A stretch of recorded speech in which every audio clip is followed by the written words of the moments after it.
আমার বাবা ফোনে একটা পিচ্চি মেয়ে কল দিয়ে বলল, হ্যালো, আমার ডেরি মিল্ক চকলেট শেষ, বিস্কুটও শেষ। এগুলো দিয়ে যাইও। আমি পিচ্চি মেয়েটার কথা শুনে অবাক হয়ে গেলাম। তাকে জিজ্ঞেস করলাম, কে তুমি বাবু, কার ফোনে কল দিয়েছো? মেয়েটা আমাকে উল্টো জিজ্ঞেস করলো, তুমি কে? আর কিছু জিজ্ঞেস করতে যাব এমন সময় একজন মহিলার কণ্ঠ শুনতে পেলাম, ফোনটা দাও তো। পরের মুহূর্তে কল কেটে গেল। বাবা ড্রয়িং রুমের টেবিলের ওপর ফোনটা রেখে ওয়াশরুমে গিয়েছিল। ঠিক তখনই কলটা এসেছিল। প্রথমে ভেবেছিলাম হয়তো ছোট মেয়েটা ভুল করে বাবার নাম্বারে ফোন দিয়েছে। সেই ভেবে ফোনটা আবার টেবিলের উপর রাখতে যাচ্ছিলাম, কিন্তু কি মনে করে যেন কল লিস্টে ঢুকে নাম্বারটা ডিলেটে চাপ দিলাম। আর চোখ যেন বিস্ময় হয়ে গেল। শুধু আজ না, অনেক দিন ধরে। ঠিক তখনই বাবা ওয়াশরুম থেকে বের হলেন। আমি তাড়াতাড়ি ফোনটা আগে জায়গায় রেখে দিলাম, যেন কিছুই হয়নি। কিন্তু আমার মাথার ভেতরে তখন হাজারটা প্রশ্ন ঘুরপাক খাচ্ছে। আমি কি এখনই বাবার সঙ্গে এ ব্যাপারে কথা বলবো, নাকি আগে মাকে সব জানাবো? আমার নাম মিথিলা। আমি এবার ইন্টারমিডিয়েটে পড়ি। আমার বাবা একজন হাই স্কুলের শিক্ষক। আমাদের পরিবারটা খুব সাধারণ। বাবা স্কুলে পড়ান, মা সংসার সামলান।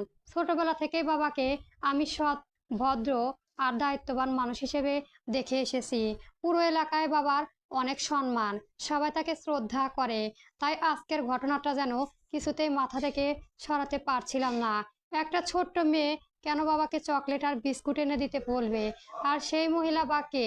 রাতে খাবারের সময় আমি চুপচাপ ছিলাম। মা কয়েকবার জিজ্ঞেস করলেন, কি রে, শরীর খারাপ নাকি? আমি শুধু মাথা নেড়ে বললাম, না। বাবা তখন খুব স্বাভাবিকভাবে খবর দেখছিলেন। মাঝে মধ্যে আমার দিকে তাকিয়ে বলেন, পড়াশোনা ঠিক মতো হচ্ছে তো? সামনে কিন্তু পরীক্ষা। আমি শুধু হ্যাঁ বললাম। বাবার মুখের দিকে তাকিয়ে বুঝতে চেষ্টা করেছিলাম মানুষটা কি সত্যি কিছু লুকিয়ে রেখেছে, নাকি আমি অকারণে সন্দেহ করছি। খাওয়া শেষে নিজের ঘরে চলে এলাম। বই খুলে বসেছিলাম, কিন্তু এক লাইনও পড়তে পারছিলাম না। বারবার সেই ছোট্ট মেয়েটার কণ্ঠ কানে ভেসে আসছিল, আমার ডেরি মিল্ক চকলেট শেষ। পরের দিন সকালে বাবা যথারীতি স্কুলে চলে গেলেন। যাওয়ার আগে মাকে বললেন, আজ ফিরতে একটু দেরি হবে, স্টাফ মিটিং আছে। কথাটা শুনে হঠাৎ আমার বুকের ভেতরটা কেমন যেন কেঁপে উঠলো। সত্যি কি স্টাফ মিটিং, নাকি অন্য কোথাও যাবে? সারাদিন অস্থির লাগছিল। অবশেষে একটা সিদ্ধান্ত নিলাম, কাউকে কিছু বলার আগে আমাকে সত্যিটা জানাতে হবে। বিকেলে বাবা স্কুলে যাওয়ার পর আমি বাবার বাবার ফোনে কথাটা ভাবতে লাগলাম। সেই নাম্বারটা আমার মাথায় গেঁথে গেছে। সুযোগ পেলে নাম্বারটা নিজের ফোনে তুলে রাখবো। তারপর জানতে চেষ্টা করব নাম্বারটার মালিককে। সত্যি যদি সবকিছু ভুল বোঝাবুঝি হয়, তাহলে সবচেয়ে বেশি খুশি আমি হব। কিন্তু যদি ভুল না হয়, তাহলে আমাদের পরিবারে সামান্য এমন এক সত্য অপেক্ষা করছে, যেটা হয়তো আমাদের জীবনটাই বদলে দিতে পারে। আর সেই সত্য জানার প্রথম পদক্ষেপটা আমাকে আজ নিতেই হবে। সারাদিন বুকের ভেতর যে অস্বস্তি কাজ করছিল, বিকেলের পর তা যেন আরো দ্বিগুণ হয়ে গেল। কোনো কাজে মন বসতে পারছিল না। পড়ার টেবিলে বইগুলো খোলাই পড়ে রইলো, কিন্তু একটা শব্দও মাথায় ঢুকছিল না। আমার মাথায় তখন কেবলই ঘুরছিল সেই রহস্যময় নাম্বারটা। সন্ধ্যায় বাবা বাড়ি ফিরলেন। ক্লান্তি কাটানোর জন্য মা বাবাকে চা দিতে রান্নাঘরে গেলেন। ঠিক তখনই সুযোগটা পেয়ে গেলাম। বাবার ফোনটা সোফায় পড়ে ছিল। আমি দ্রুত নাম্বারটা মুখস্থ করে নিজের ফোনে তুলে নিলাম। নাম্বারটার মালিককে তা জানার জন্য ছটফট করতে লাগলাম। ট্রু কালারে সার্চ দিতে একটা নাম ভেসে উঠল, আরিফ স্যার। নাম্বারটা দেখে আমার ভ্রু কুঁচকে গেল।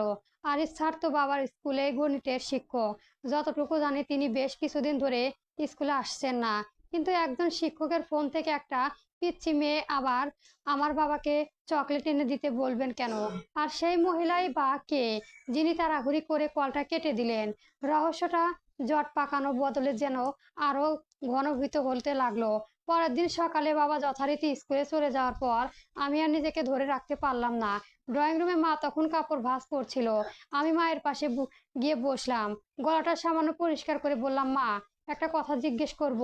মা আমার দিকে তাকিয়ে হাসলেন। বল, কি বলবি?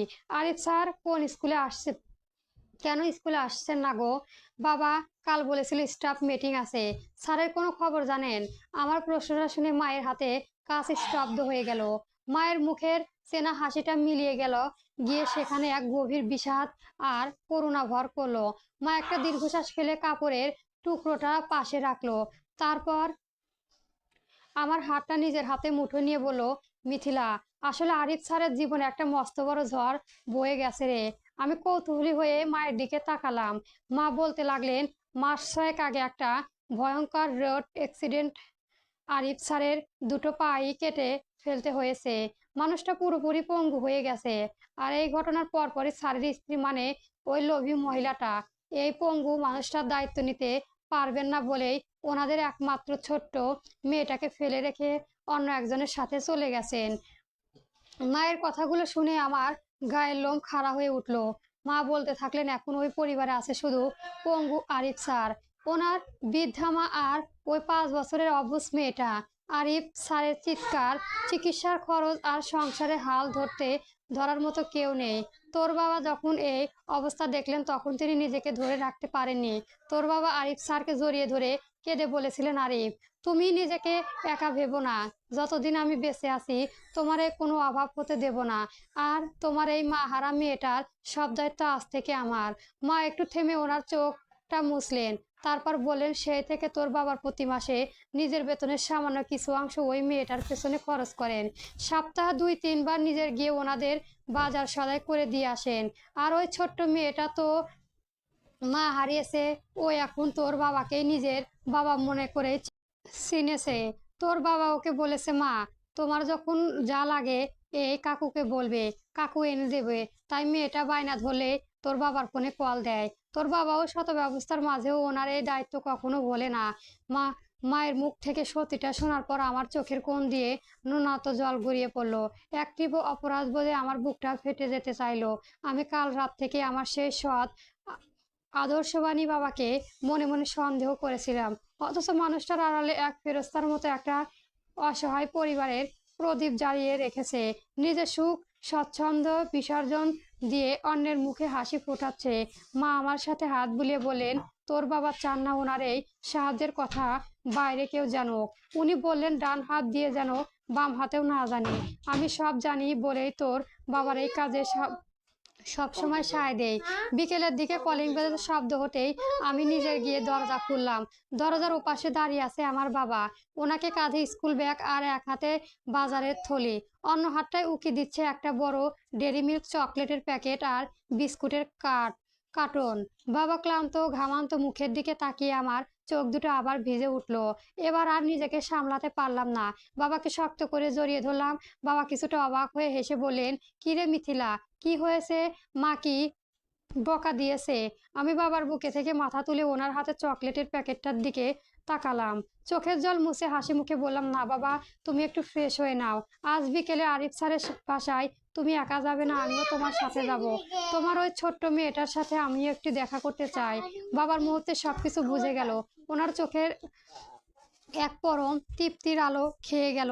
তিনি স্নেহে আমার মাথায় হাত রেখে বললেন, চল মা, আজ থেকে আমরা দুজনই ওনাদের দায়িত্বে ভাগ করে নেব।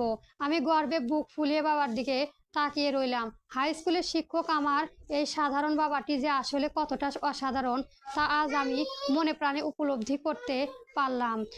আরো ভালো ভালো গল্প পেতে আমার চ্যানেলটি সবার আগে সাবস্ক্রাইব করে রাখবেন। বন্ধুরা, গল্পটি কেমন হয়েছে অবশ্যই কমেন্ট বক্সে জানাবেন। গল্প দায়িত্ব সমাপ্ত।